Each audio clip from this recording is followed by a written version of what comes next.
Welcome to Chat Club. I'm your host, Alan Helchi. There's only one rule in Chat Club. You know it. Everybody talks about Chat Club. Today's episode is going to be episode number 11. I'm going to be talking to Natalie Way about her daughter for the last 2 years and mental health, the ups and downs in the last 2 years with mental health. Going to talk about mental health and the struggles that you've dealt with as a parent, and basically I have a lot of questions, Natalie. I want to thank you for coming and being one of the parents that are taking like a pioneer step in doing this sort of stuff for their kids, because not a lot of parents know where to go and how to get there and how to be. And so I want to thank you for taking time out of your day today to talk about mental health and the connection with your child and the struggles and the struggles through school, the struggles, everything. So I mean, just kind of take me through the whole story when it started with your daughter, and just kind of go through the experiences. So our history, Lola's now 16, but when she was younger, and I'm talking even before school, we can look back now and we see all kinds of little whispers that would lead us to where we are now. So by those whispers, I mean she's very empathic, which typically research has shown that you're more predisposed to mental health issues or illness when you're taking on everyone else's stuff, when you're that caring and concerned. So we saw all kinds of little things that had happened in elementary school. Just thought it was part of her personality and who she is, which it is. But then as she got older, we discovered that she was feeling some pretty deep and dark thoughts, and she came to us one night and said she was having unexplained, really dark thoughts and deep feelings of sadness that she just couldn't understand and wasn't comfortable with. So from there, we reached out to a counselor that she had previously when she was in elementary school, hooked her up. They had a good relationship, good experience together, so that was our first go-to. We were fortunate enough that she was still practicing, so Lola had saw her for a little while. And I received a call at work about 2 years ago when Lola was in grade 9 from that counselor.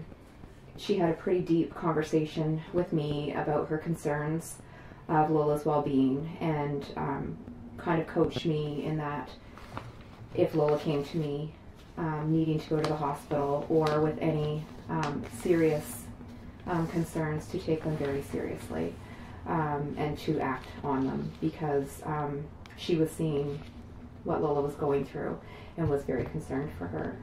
So from there, we a month later, we had experienced our first hospital stay at the hospital. Since then, we've had 9 hospital stays, totaling over 120 days. 3 of those have been at least 5-week stays. One of those was a 5-week stay at a local city child and pediatric psychiatric unit. From there, we had a 7-day stay in the ICU on life support after a very serious attempt. And then we're here now, which is the most important thing. It's been a long journey. It's been a tough journey. It's had highs, it's had lows, but we're working hard. Yeah. So when did you notice your first dramatic changes in your daughter's behavior? It would have been that 2-year mark, 2 years ago. Our counselor was bang on. We were seeing some things that we were concerned about. We chalked it up to being, I think, like most parents and even most people that I've talked to, you hear so much about, oh, it's just hormones. They're just teenagers. It's cell phones. It's social media. They, this is all typical things that they go through. So some of it is, I think, but as a parent, you don't know. And especially in our experience, and everyone's experience is their own, but with Lola, she's not violent. She doesn't scream. She doesn't get into fights. She's not, out partying all the time. That wasn't our child. So it was kind of the opposite of that quiet child who shuts down, which is hard. It's really hard. It's scary because you don't know how they're feeling or how they're thinking. We're not mind readers. Yeah, and the places that you go within your head as adults, we know how heavy some of those thoughts can be, or those feelings, or to see others. We have the capacity as adults to see when other people are really struggling. But to see your child, and our child was always quiet. She was always kind of withdrawn. So was she just being her, or should we be concerned? Yeah. So when you really come down to it, like you got the services, and how was the school for? Like, school has been, high school, amazing. Our support at high school has been amazing. Her experience at high school has not been amazing. Yeah. If that makes any sense, because we had very good teachers who understood and had mental health first aid training. They saw Lola and they knew she was trying and working really hard. They saw her when she was struggling. They made modifications for her. Her guidance counselor, fabulous. One of our huge, biggest supporters. But for Lola, school was not an easy place to be, and we've seen that now through counseling with a psychologist, that school has never been easy for Lola socially. So to put her in that situation and expect her to thrive and to be okay is not a place that she can be. And we now finally see that. So in seeing that, we know how to support her better. You were mentioning she's doing a lot of online courses? Yeah. So recently, at the beginning of the school year, we had, that was our stay in the ICU. So we knew that, we didn't know, we quickly realized how harmful being in the school environment was for her. So we wanted to make changes. She still wanted to be at school. She still wants to get her education. She still wants to go to university someday. She has goals and dreams, and we need to foster those. So when we met with the school, they were very willing to do online classes, which are available to her, tons of different courses to select from, where she can still graduate with a diploma, that she's still able to go to university. How are you so focused on trying to get answers and results for your daughter, where most people, they just give up, or they're just, oh yeah, that's the only answer I'm going to get? From my talking to you, I know that you're a big advocate. Mm-hmm. So how do you stay so focused, and how do you stay determined to get the answer for your child? Well, because I have to. It's my child, and I have to support her, and I have to get the answers and the support that we need. It's never been an option not to. When we don't know what to do, we have to educate ourselves, and we need to keep reaching out until we get the answers or the support that we need. And I think that, in more ways than one, gives us all hope to keep going. That we're not going to stop. We're not going to settle. And what people need, for me, may be different than what you need, and that's okay. It's just like when you look for a counselor, you have to find a good fit. You need to find what works for you. A counselor who works for me might not work for you. So that's okay. We try another one. It's hard, but you have to keep going, knowing that you're going to find what you need. So you need to find a counselor that connects with your child. Absolutely. And, you know, that's the most important thing. Huge. Yeah. Because there's also trust factors and, Yeah.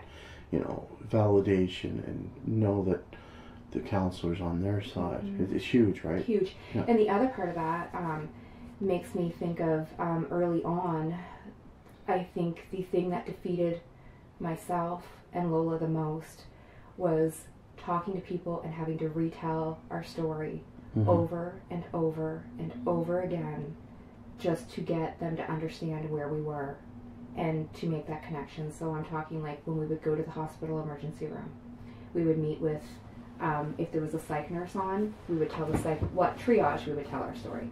Then the psych nurse would come into the room, we would tell our story. When the emergency room doctor would come in, we would tell our story. Then when they called the psychiatrist who was on call in, usually about 14 hours later, we would tell him our story. So You do that, we've had 9 hospital stays in 2 years. It's amazing. That's tough, right? Yeah. So every time you have to retell your story, it's like we had to get them to buy in to how bad our situation was. That was the hardest part, I think, for Lola, and for me to be able to go and explain to them what was going on made it so much easier. So, going in the hospitals, is the stigma still there? Is the stigma with the... Is the child really telling the truth? Is it just an episode? Yeah. Do you feel the stigma still, like, with all our education and all this, you know, Bell Let's Talk and all these corporations making a big thing in social media, when you go to the place that you need it the most, the hospital, from what I'm understanding, it's like they don't believe you. It's tough. It's really tough. We have figured out, again, through perseverance, through making the right connections, which don't come to you, you have to look for them. There are ways to make that easier. We didn't know this at the beginning. We do know now. So when we first would go, yeah, absolutely, you would go in there and it was like you either had to have like open cuts from trying to harm yourself, or you had to have ingestive pills. If you went there knowing that you weren't safe but hadn't attempted, basically you would wait and wait and wait, and you would have to tell your story many, many times. The ER doctors, I personally have not met an ER doctor in our 9 visits who are properly trained in how to deal with people who are mentally ill. They are very trauma-based, as in when we've gone in an overdose situation, they were on it. They knew what to do.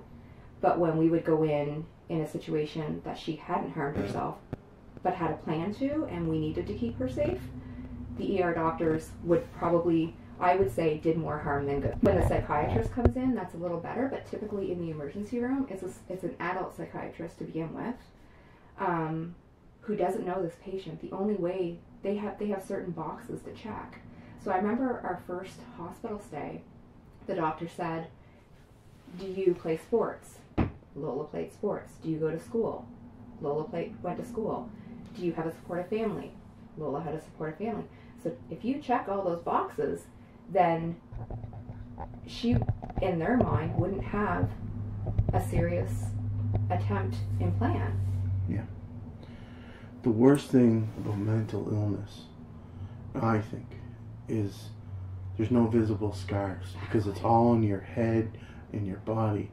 It's almost like I was fortunate with wrestling. I went into schools and we had one of the wrestlers that did a fantastic presentation, and he got a kid to ball up a piece of paper and the kid stomped on it, crushed it, and then the wrestler Cody Blay, young man, fantastic bullying. I put it on YouTube.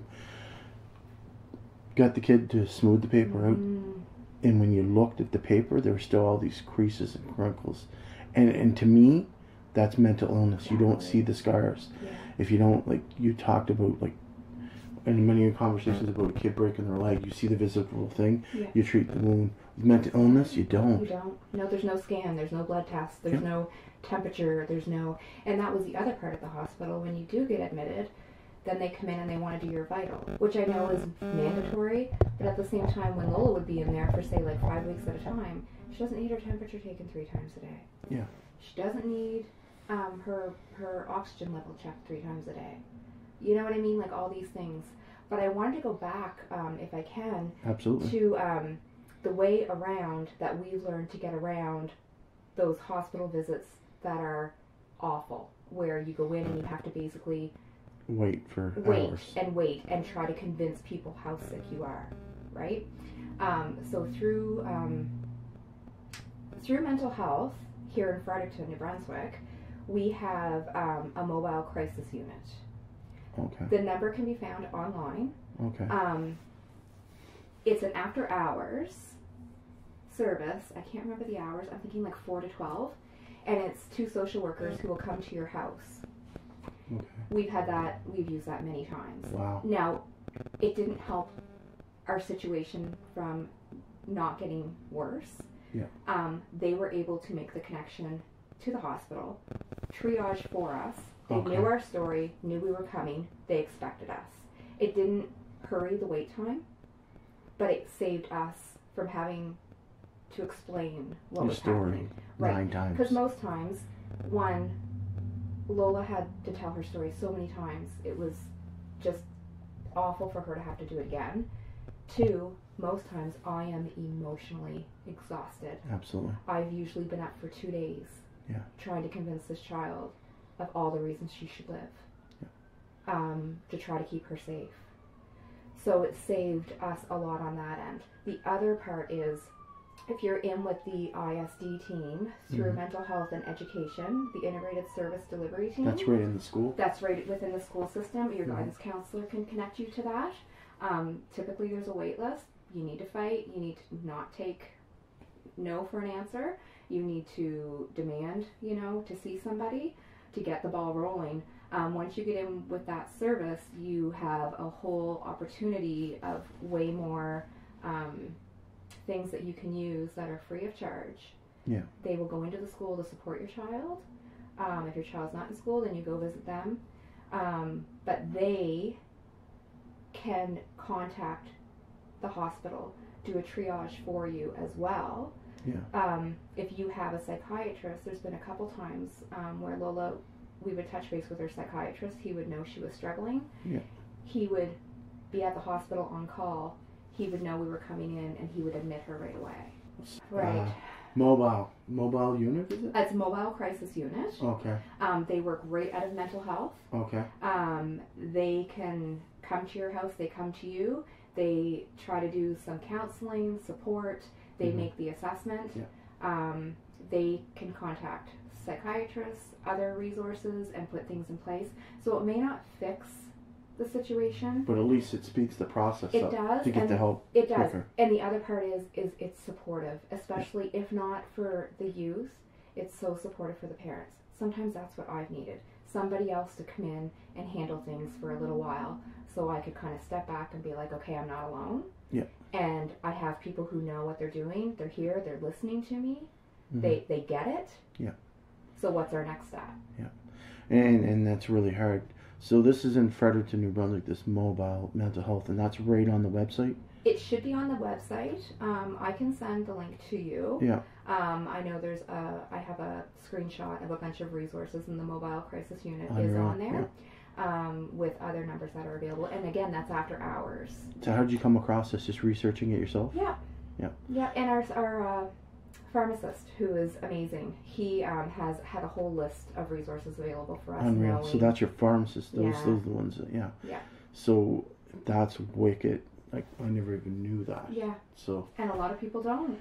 And going through this whole process, you've educated yourself. Yes. You know, when we have our conversations, you've talked about you going and taking courses. Yeah. Can you briefly give me an oversight of what you've done and Yeah. where the resources are? Yeah, well, you gotta look for them. But one of the first things I did, I'm a big nerd, so the first thing I wanted to do was prepare myself, and that's by educating myself. So I did, through our local university, I did mental health first aid training. I did assist training. Then I looked more into online research. So like on Facebook, I started looking at different groups that were available. But I really wanted groups that were Canadian based and geared towards teens, because that's what I live. Yeah. So I did find online a really good website. It's offers a course. It's free. It's teenmentalhealth.org. It's based out of Canada, out of the University of British Columbia, University of Dalhousie, and I believe Memorial in Newfoundland. So it's a very local, Canadian, current best practices. You do it online. You'll learn all about mental health, mental illness, best practices, resources that are there and available. I also did a Institute of Child Psychology course, which was really good, and that had a small fee to it, but it was well worth it. Just giving more education. Yeah, absolutely. Coping mechanism tools. Yes, yeah, and lots of books. You can get so many books about how to best support different things you can use. Sometimes you can get, I've recently read a really good book on It's called The Buddha and the Borderline. And really good book. It's like a memoir of Okay. an adult who was diagnosed with borderline personality and Okay. how it affected their life. So Okay. it was a really good book. Super. Yeah. So some of the training, I know that we take the assist training. You were talking about Lola going in the hospital and having suicide attempts, and this is stressful on you because you think you bear a lot of the burden because Right. you think it's your fault, and I mean you've moved way past that now Right. into more of a proactive approach. Yeah.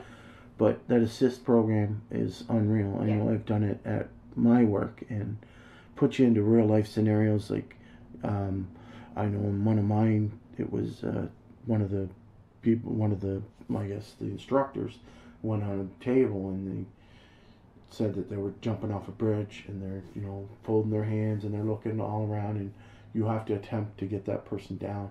Yeah. And really becomes, I had some anxiety and it was almost like a real life scenario. Yeah. So the training is absolutely awesome. It's Yeah. assist. Yeah. So where did you get the training? And Here at the University of New Brunswick, it was offered on campus. I believe it was from an outside source. Yeah. But the university was able to put me in direction of a lot of really good supports. So I would totally recommend reaching out. They're in the business of educating. Yeah. Universities are huge right now into supporting their students through mental health, through mental illness. So if they don't have the answers, they probably have someone they can channel you through to get the answers that you need. At our local university, I also found a support group for parents dealing with teens who have anxiety and depression. It was a free 10-week program Wow. that we were able to go to. It offered amazing support where we brought Lola with us too, and the kids were put into a separate room with doctorate students Okay. who were able to work through some stuff, and they were able to network and share with supervision. As well, the parents were in a room with doctorate students, given information and educated and best practices, and we were able to network together to share our experiences, our resources. So this is pretty wicked. Now we get into you're in a group. Did you ever connect with other parents? Do you have a Yeah, it's, I don't know, I guess there's comfort in knowing that other people kind of share the same journey, the same but different. And it really, I guess I'm kind of, I guess I'm labeled as Mama Bear because I would never take no for an answer or seeing my child suffer. It wasn't an option. We have to keep fighting. We have to keep moving forward. We have to do better. We need to help her at whatever expense. I may not know the answers, but I know we're not just going to settle and stay where we are, knowing she's not well. But to see other parents who had no idea, for example, of the ISD team through the school system, the integrated service delivery, that could open the door to so many resources and supports for their children. Last year, we had a situation where Lola couldn't be left home alone, so we had to get a mentor to come in. Well, we were able to get some support for that. So other parents had no idea how to go about that. But again, just to share different journeys that people were on was, it doesn't fix things, but it makes you feel a little more validated and supported. Yeah. Yeah. Because you can share your experiences and sometimes vent with them. And Right. the frustrations, because we're in a real crisis with mental health, and I don't think that people take it serious enough, and I don't think that they think it's only a few people. But when I've done this podcast, I've done a lot of research, and there's 350 million worldwide that have stepped forward and said, I have a mental illness. That's the people that have stepped forward. How many people have it? So, I mean, there's billionaires, there's celebrities. I know there's Robert Lennon, who played for the New York Islanders last year, plays for Chicago. He had a mental illness, and he was not doing very good and became an alcoholic, and then he turned his life around, won an award, went to the podium, and he said, I had mental illness, and I had to take steps to get myself healthy. And he was proud, and he was brave. And that's a sort of stepping stone to mental illness, because professional athletes deal with intense pressure. Billionaires, there's so many people, but people don't want to step out because then I can't get that job because they're going to look at me as a mental illness, or, I won't get it. And that's why people become silent. Yeah. It's not accepted. No.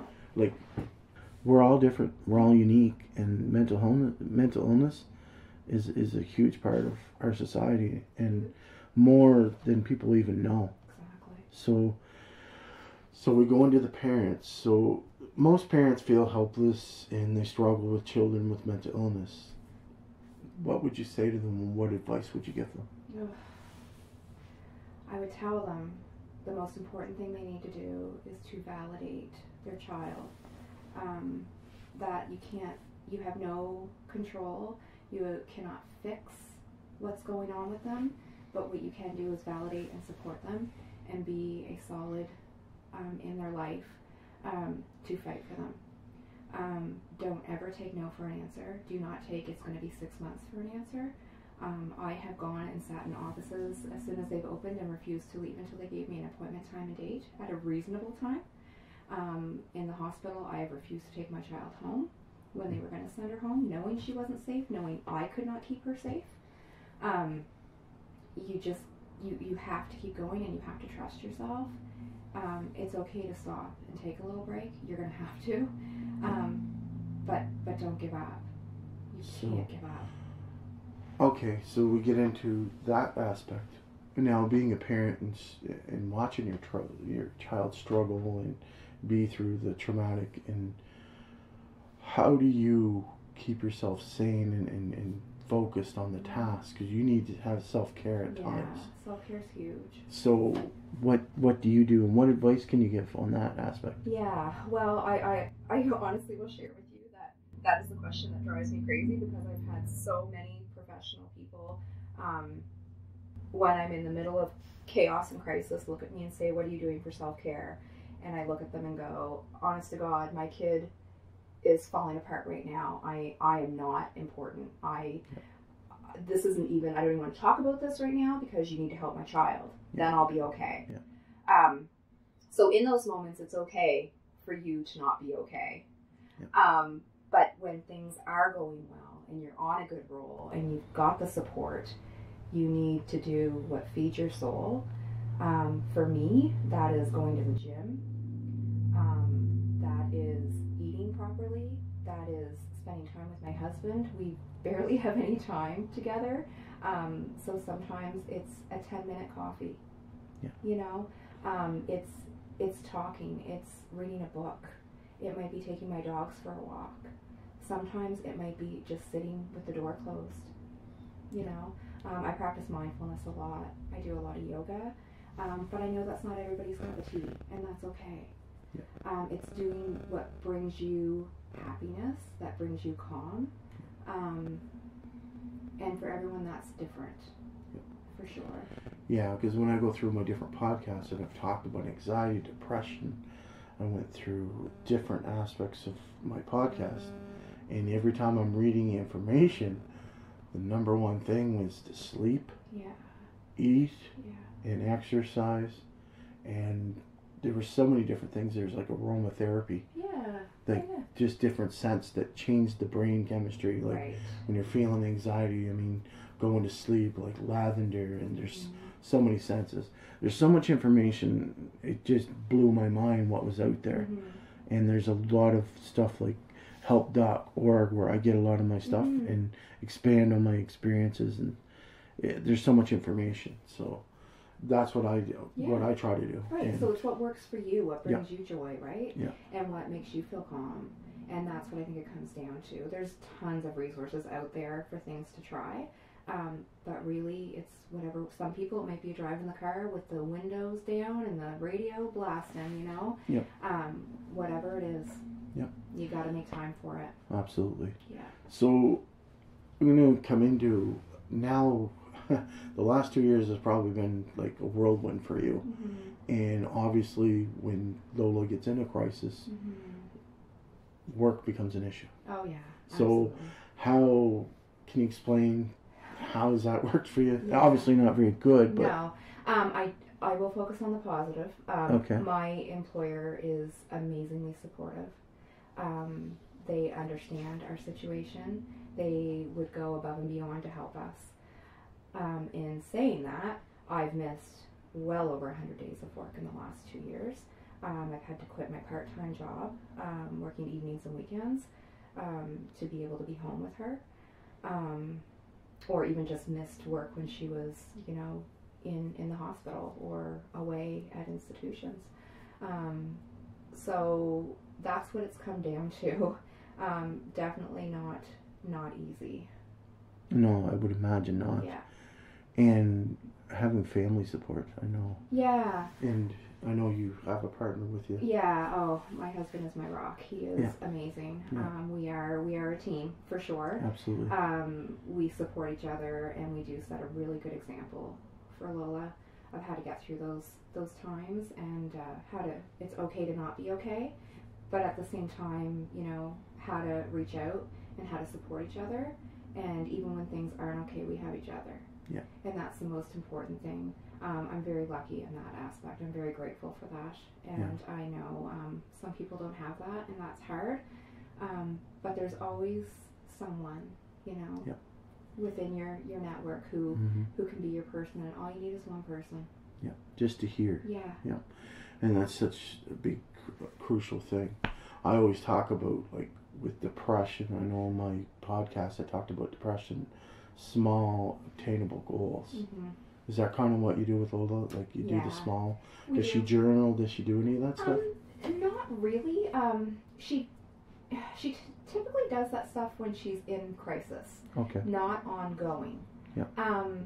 I feel for her. She's kind of learning how to run her life. Yes.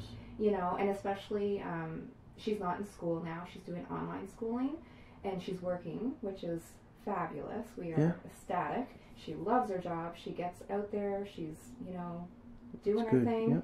Yeah. She goes to the gym a lot. So for her, she has other means that work for her. And for her, she just wants to live life. She wants to move forward. She just wants to keep going. And I think she falls back on journaling. She falls back on those things when we call it a reset. Yeah. When she goes into Yeah. the hospital, we call it, she hasn't Yeah. fallen, she hasn't broken, she hasn't, you know. Just to recharge the batteries. Yeah, we're in here, we're resetting. What do we need to do? Yeah. So she usually reflects on her journaling, Okay. which is sometimes, I think, quite helpful for her to see how far she's come. Does she keep this stuff and look Yeah. back on it? Yeah. And that's very helpful to see Yeah. how low she got and where she can be successful. That's right. And that's such an impactful thing for, like, people Absolutely. with mental illness because they know that they can get there. Right, you need perspective. absolutely. You need hope. Those Yeah, are we all huge. need that in life. Exactly. Uh, So I think she doesn't necessarily journal often, but I think she journals when she needs to. And again, it's to everyone. Yep. Some people may need to journal every day. mhm. That helps them. For her, it's kind of a tool she uses when she needs a reset. I mean, me being a Facebook creeper, as always, you show a lot of photos with her with horses. And she's a big Yeah. animal. She loves Advocate. animals, yeah. Yeah. So she's a vegan, which is her big thing right now, Oh, okay. which is awesome. She it's not just for the animals; it's for the environment. She's very she's very involved, and animals have been a huge part of her life. Again, she's super empathic. Mhm. So being around people isn't always easy. So animals have always been much better for her. So we recently found this farm, and it's all rescued animals, like farm Okay. animals. Yeah. And it has been amazing. And volunteering has proven to be one of the best things to help with mental health or mental illness. There you go. When you volunteer somewhere Yeah. that you want to be, that you get a lot Feeds your soul. of... Yes. So yes. feeds. There's a sense of purpose. Exactly. So And you're helping. yeah, absolutely. That's one of my solutions in many of the mental illnesses Yeah. is I've talked about paving it forward. Like you're having a bad day and you see someone behind you and you say, "I'm getting their coffee," Right. and you pay it, walk away, and then they look at you and they're like big Right. smile, and you're like, "Hey, that's great." That's right. It's a good feeling. Absolutely. So she does that. I've joined in with her. It's great. We love it. And animals have been great for her. That's good. That's good. It seems to animals seem to know. Yeah, and You she always goes to the animals that aren't the most desirable. Like there's this one. I'll have to tell you the story quickly, but there's this goose, and his name's Tofu. Okay. And poor Tofu, he's not very friendly, so a lot of people don't go near him, and for good reason. He can be pretty violent. Yeah. Well, Lola and him are best buds. Okay. To the point that when we're at the farm, if she goes to the outhouse, he walks to the outhouse and waits for her to come out. She can hug him, she can pick him up. Oh yeah. They just love each other. That's wicked. Yeah. And that must be like, you stand back and you see happiness, and it just being through all the struggles that makes it worth it in the end, because you see the progress, right? Yeah. So the biggest thing about kids is, I've done a lot of research on the development, and apparently their brain doesn't get developed like the frontal lobe, and that's a lot to do with it. And when they get in their 20s, it starts to they start to be an adult. Right. So that's a lot of the problems too, is a lot of instinct, and they just do things because they just do it. Yeah. They don't think through things. Yeah. So I mean, the biggest thing about the whole thing about mental illness is, hit a forefront. And you were talking about, I remember we were talking about earlier about with Lola, how do you, like, sometimes she'll look at you and say, "I'm such a burden, Mom. I'm so sorry." Yeah. Well, how do you deal with trying to soothe her, or trying to make her understand that you're there? Because once you get in that frame of mind that I'm a burden, like, their mood, their attitude, and their self-confidence is the lowest point. Yeah. So how do you? That's hard, and that's a pretty good marker that you're in a place that you need to get out of, for sure. For us, from day one, early on in this journey, we made it very clear that we were not going to be ashamed. We were going to talk. We weren't going to hide it from anybody. That she did nothing to cause any of this. That she was doing everything she is supposed to do, and that we were going to do everything we could do. So I compared it to a physical illness, like diabetes. Yeah. So I explained to her, if she goes to the gym and she ate well and she got a good night's sleep and she's diabetic and she wakes up the next morning and her blood sugar is through the roof, I was not going to be upset with her. I was not going to look at her and tell her how disappointed I was or how much of a burden she was in my life. I was going to support her and love her and get her the help that she needed. Yep. So we've never, ever, ever looked at mental illness any differently than we would any physical illness. Yeah. And when you look at it from that perspective, it really changes the way you think. Yeah. Because a lot of people, I mean, I know back in the day, and it could have been mental illness. Remember, we used to be in high school, oh, that one's just dramatic. Yeah, that could have been mental illness. And we were so uneducated at that time that we didn't know they had a mental breakdown, and they're like, oh, that one's just crazy. Yeah. And you know what? We took it because that was our education. Right. But I'm glad that and you're being one of the pioneers for what you're doing for your child. And I mean, it's pretty inspiring, and I hope a lot of parents take this information, because being at the first of it, it must have been really hard, but right where you are now, being so progressive and so instrumental in taking no for an answer. I need results. Absolutely. I want answers. No. No is just not an option. So we get into the whole thing, and we talk about the government resources, and they're always reducing healthcare. Being mental illness, have you seen any improvements? Have you seen anything, like, you talk about the horrible experience at the hospital. I don't think that's ever going to change, because a lot of the ER doctors are general practitioners, and they just take everything, so they're jack of all trades. Right. And it's more trauma focused too, right? So, I mean, I'm hopeful. I have to be hopeful. Yeah. I see and hear lots of good things happening. But in our case right now, I can honestly say the only supportive government agencies that we have dealt with have been education and mental health. We've had really tough experiences with social development and with the CRA in trying to get the disability tax credit. So that's on a federal spectrum. Right. Provincial, and because social development is provincial. Yeah.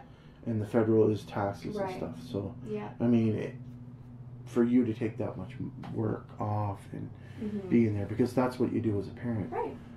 So you're not you're using your own resources at you pay taxes in this Right. in this country. You need to be. Yep. So I mean, maybe that's something that we got to take care of. Yeah, I'm working on it. Are you? I am. What are you doing? Well, we recently appealed our denial for the disability tax credit Okay. after our last 2 hospital stays because they said that our situation was not severe enough. So we've appealed that based on our last 2 that we consider to be quite severe. Absolutely. And we also in our appeal letter brought up the stigma between physical and mental health, and 2 people we know who their children receive the disability tax credit based on their physical illness, Mhm. and they have way less impairment in their lives than what we experience. So we challenged them on that. Mhm. Social development, I'm in the process of trying to get them to justify how last year when we weren't as impaired as we are right now, they would offer support for a mentor to be within our home for 30 hours a week. This year, after Lola being in the ICU on life support for 7 days, cannot be left home alone, they refused and closed our case and would not give us any support. Wow. They wouldn't even show up at our commonplace meeting, which involved social development, mental health, and education to come together to problem solve. Social development did not even attempt. They refused to come. They said they were going to. They did not show up. I got a hold of Child and Youth Advocate, who have been amazing, and that's another resource parents need to use if they're not getting what they need for their children and they're fearful. So basically, it's the ombudsman. It's the child youth Yes. advocate. You call there, or you can go online. They will get back to you. I called them the same afternoon that social development closed our case, Mm-hmm. 2 days before our meeting that we were supposed to have that they were supposed to be at. I called them. By the end of the day, I was speaking with them. They had the director involved and escalated our case, and they said, we're not taking no for an answer. So there's a resource, child and Huge. youth advocate. They work on behalf of the child. Yes. And if in your the best child- interest of the child. Absolutely. And if Yeah. your child has an issue and no one's helping you and no one's helping that child, they are the people to contact. So I know in Canada, I know that there's an ombudsman, child youth advocate in every province, Yeah. so Canada-wide. And there has to be something in the States and in all the different countries. Right. There has to be something. How do you feel now with everything? Do you feel that it's still ongoing? Oh, for sure. Yeah. I'm in the mindset that we do everything we can and do every day. We say what we need to say every day, and we make peace with that because we don't know what the future holds, for one. 2, there's days that I feel really good and confident, and then there's days that I am terrified. So, in other words, it's okay not to be okay. Absolutely. Because, you know, as much information, and I'm sure professionals are in this too. I know Mhm. that I do it at my workplace. Sometimes you have your days where you're not good. Oh, no. Yeah. And, Yeah. And that's okay. That's fair. Yeah. You're going through a lot. yeah, You've got a absolutely. lot of balls in the air. Yeah. Right? Because you, when Lola goes down to her low point, you're her Mhm. conscience. Absolutely. So the parent takes over that Absolutely. spot. Yeah. And she So- knows that. I've promised her that. Yeah. Right? I that's my job. Yeah. If she had, like I said, any other physical illness, Mm-hmm. if she had like a heart condition where she couldn't breathe some days, what would I do? I would help her. I wouldn't leave her alone. Now, the IWK, does that have anything? They do. We looked into that, but we actually got into Kapoo in Moncton instead. Kapoo? Okay. Kapoo. It's it only has 6 beds for the entire province. Uh-huh. It's an assessment center. Okay. So we pushed for that early on because we weren't 100% sure what we were doing. And the other thing there is they have psychiatrists, they have social workers, they have psychologists just for those 6 children. They have nurses, personal support workers.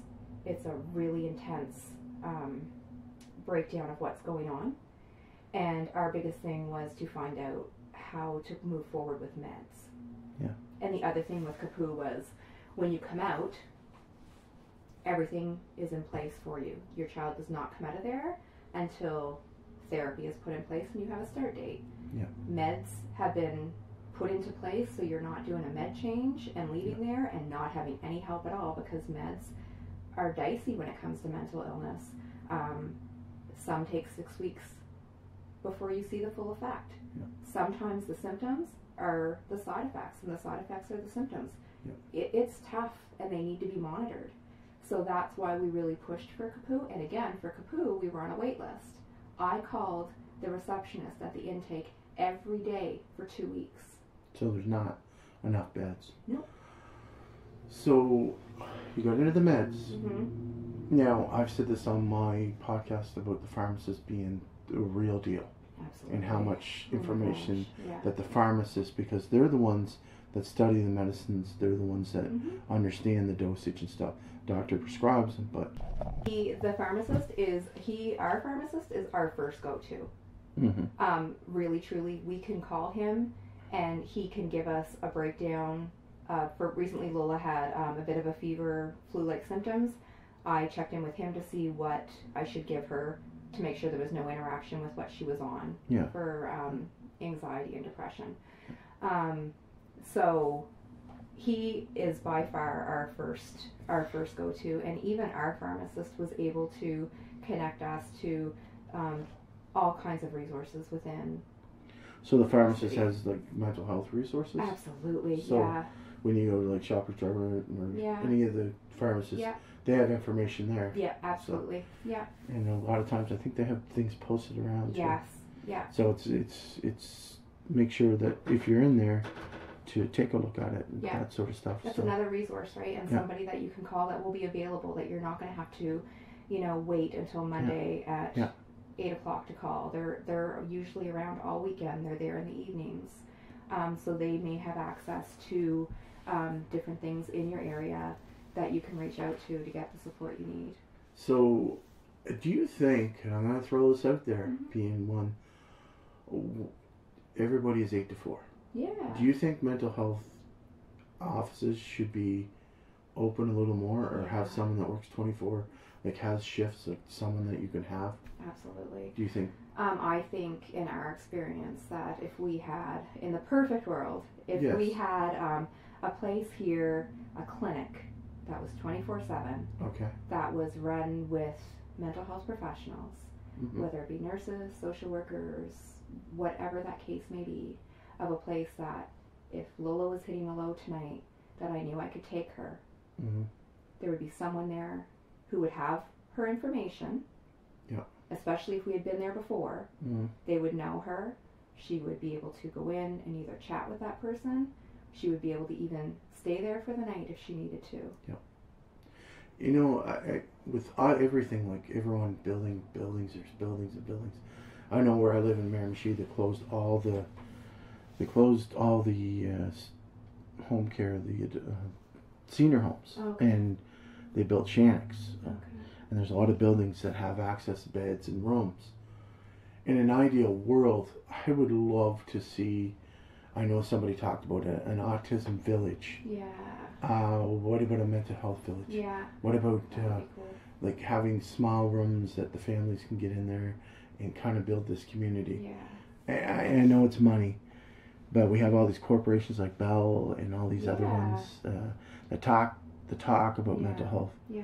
Having a non-profit organization, wouldn't that be inspiring? Yeah. Even a place where you could go and there would be all these resources. You don't have to dig to find them. Mm-hmm. You can go and someone's there to help you network, to have all these courses that you could take, books you can read, free support groups that you can go to if that's what you choose to do. Yeah.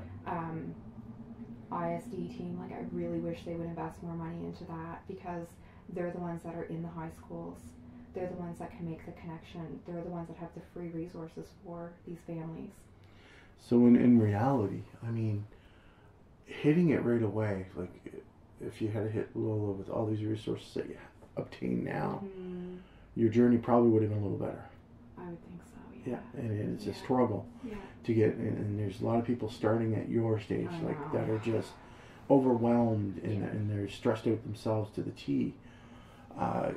It's amazing, and I think the government, or I think this trying to keep themselves look good, and they need to hit the issues, and I think our politics and politicians have to start worrying about the people, for the people, with the people, and people need to step out more and their struggles with mental illness, because if there's not enough people that are out there, when the clinic in Fredericton, there was a rally. Yeah. We need to have more of that around. Yeah. Yeah. No, but I mean, our taking care of ourselves. That's why we pay taxes. Right. We have services. Yeah.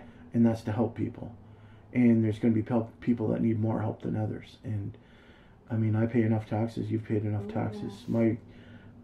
My parents pay taxes for years. Yeah. It needs to be a priority for sure. Absolutely, mental health. Yeah, And it happens with seniors. Yeah. And more likely, women more step forward with mental illness than men. Absolutely. And men got to stop that. That's why I'm doing this, to break the whole silence. Yeah. To make sure that everybody knows what's going on. And for sure. I think it's important. So anyway, do you have anything else you want to say? I know we've talked forever. I know, but I mean, like. No, I think my biggest advice would be to not take no for an answer. That you gotta keep pushing, and you gotta keep asking, and you gotta keep researching. And there is support out there, but you have to fight really hard to get it. And I know that's not what people want to hear, but that's the reality right now. Hopefully that will change. But just keep reaching out. That is the biggest thing. And be that person for your kid. Like, you have to. They are fighting demons in their head. And if they're coming to you, you have to act on it. You have to listen. You do. You have to validate, listen, and non-judgmental. Exactly. Because it's the biggest thing. If your child's coming to you, the trust factor's there. Huge. If you ignore it, the trust factor's gone. Yeah. And things can happen real quick. Yeah. In a bad way. Yeah. And people, I'm talking about suicide or harming themselves or doing a lot of different stuff. And that's just the reality. I'm not trying to make it sound worse than what it is, but that's the reality. It is. And I know you've been in the hospital, and Lola's been in some pretty bad shape, and you've struggled with it, and you don't want to be in that place. No. And sometimes, like our worst situation, we didn't even see it coming. And Lola and I have a really close relationship. She had just gotten out of the hospital for 5 days. We thought we were okay. We thought we weren't, perfect. We weren't amazing, but we were working through it. Yeah. She wasn't okay, but she wasn't able to reach out. That's the thing with mental illness. Yep. Is it's on her to reach out, Yep. but her mind is not working with her. Yeah. Even with her and I having such a good open relationship, even with her knowing how much I advocate for her, Yep. even with her knowing how much we love her and care about her, mental illness comes in so many different faces, and sometimes it hits and you don't know what it's going to look like. Yeah, because we're not mind readers. We're not. And the person who needs to reach out can't because they're ill. Yep. So that's what it comes down to. So I would say trust your gut instinct. Do not take no for an answer from anybody. You know your child better than anybody else, regardless. Yeah, and I find professionals try to tell you that you're overreacting. Yeah, and you're not to blame either. No. Because no parent is perfect. No. Everyone's made mistakes or would have wanted to do things differently or had things happen in their life that they wish didn't happen. But this is not your fault. No. What you need to focus on, and quite often we focus on as a family, is moving forward. What's happened in the past is in the past, but we need to learn from it. We need to know better, and we'll do better. And we have to move forward. And the triggers are important. Huge. Triggers. Yeah. I've done an episode on triggers. Yeah. And when you have to find the triggers. Yeah. And triggers are the ones that release the emotional or physical responses that you're not doing okay. Right. Have you figured those out yet? We're starting. Yeah. We know school would be her number one. Okay. Yeah. It took us 11 years to figure that out. That's with a lot of help from other people and a lot of different experiences. But I think we're finally realizing that school is not ideal for her, and that's okay. Yeah, it's okay. There's options, and that's the other thing we preach. There's always options. Yeah, There's always alternatives. Absolutely. Not everything is a straight line. No. very few people make connections or get to where they're going to go in a straight line. Yeah. Everyone's journey is their own, and that's okay. Yep. Absolutely. So taking her out of school, we're hoping that this is a huge part of her getting well and maintaining that. We don't know. Yeah. You know, we got to get some days behind us. As of right now, it's working. Yeah. So it's okay to be scared as a parent. Absolutely. It's okay not to be okay. Scared, it's terrified. Yeah, but I mean those are valid feelings. This is this is a battle. Yeah. And it's just the way it is sometimes. Yeah.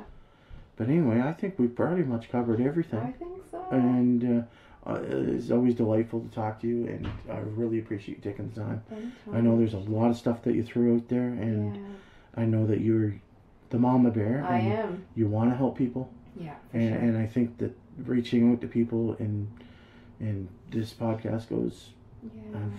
I've reached a lot of people. Good. And we're gonna do viral stuff. Awesome. We're gonna viral this. I love it. We're gonna get.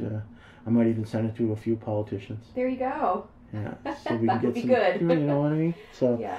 But I mean, Natalie, I really appreciate you taking the time. I know you're busy, and I know you're a pioneer for your child. You're a pioneer for a lot of parents. Yeah. So I hope that everyone takes what you say today with every fiber to understand that parents are vital in this battle. It's tough. So. It's tough, and we need to pull together and dig deep, but absolutely, it's doable. So I thank you very much for your time. No problem. Thank you. I'm sure we'll talk again. I'm sure we'll have another interview because we've got to keep this fight up. Lots of stuff. That's right. Absolutely. Thank you. You're welcome. So this ends the podcast, but I just wanted to reflect on the couple hours I was at Natalie Way's house. Now, just talking to her further about the whole thing. What an inspiring, powerful woman. Just knowledgeable, very dedicated to her child, very positive person, trying to make the best of the situation, trying to make it positive for Lola, and just everything about her just emulates a lot of positivity. And her being a pillar of mental health, her standing up for other parents that are silenced or scared to speak up. She told me that she would sit there on a mountaintop and yell, and I firmly believe that she would. Being the voice for other people that can't speak, that's brave in my book. Inspiring, and very progressive in our society. That somebody would stand up and say this is wrong and we need to change it. Just a lot of different things. Social development, shame on you for not being there for Lola and Natalie in the time of need. And cutting her off services. Shame on you. Your mandate and your whole policies need to be changed. It's just absolutely a shame that you could do that to them. Not knowing the circumstances, there's got to be some kind of help. You never shut off a kid from help. Unbelievable. So knowing that social development is more policy for provincial, which needs to be changed in New Brunswick, Canada. Now I'm talking about federally, like she's battling for a tax credit. Why can't parents that stay home that cannot work, get tax benefits for taking care of their child because they have a mental disability?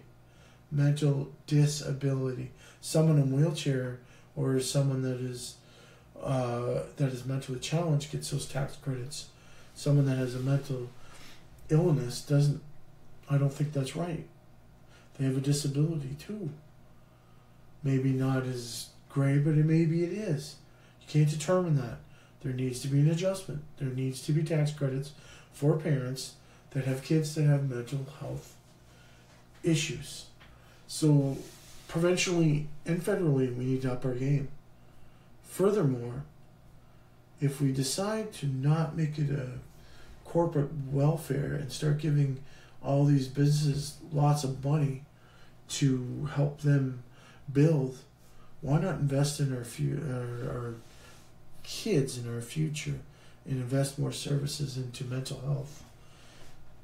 Now, when I was sitting there and talking to them about different things, Lola came in the room, and Lola and myself and Natalie had a conversation. started talking about DBT, was dialectical behavioral therapy. Now, it really intrigued me because she's now enrolled in this, which is awesome. And the biggest thing about DBT is there's a greater focus on emotional and social aspects. And DBT was developed to help people cope with extreme or unstable emotions and harmful behaviors, which Lola does possess and have. The biggest thing about dialectical behavioral therapy is cognitive behavioral therapy, and it tries to identify and change negative think patterns and tries to push for more positive behavioral changes. So this is the new thing, and apparently it's been helping Lola out a lot. So I'm very happy to say that Lola has inquired during the conversation that she would come on and speak as a teenager and break the silence and talk about her mental health issues.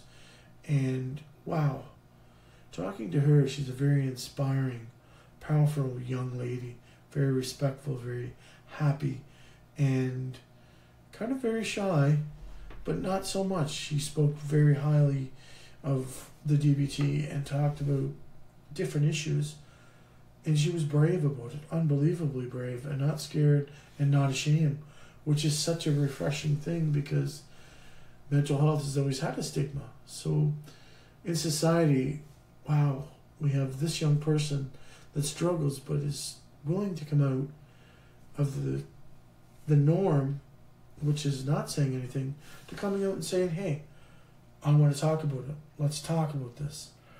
Now I'm going to have Lola and Natalie talking about DBT and the benefits and the different things. So I'm really looking forward to that interview, and I had a very inspiring, very knowledgeable day.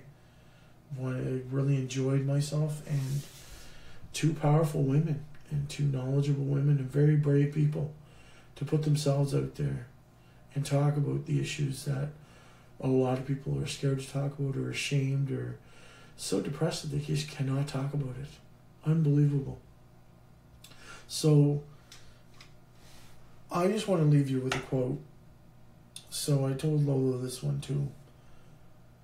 The only people that are going to let you feel inferior is the people you let make you feel inferior.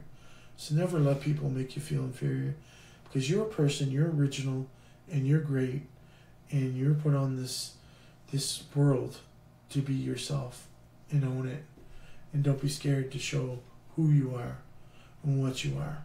Break the silence. I have Natalie Way has and Lola Way has. Breaking the silence. The only way we're going to change things, people. Now, when I talk about this whole podcast, this one here, we need to get viral. We need to get the word out. We need to, because this may help some parents that are struggling. And this is what the podcast is about. It's not about getting 1 million listeners. It's about helping individuals, whether it's 2, 3, 4, or 5. Don't worry about the numbers. So my upcoming podcast, I have one on Kim Warren. Her son passed away over 2 years ago.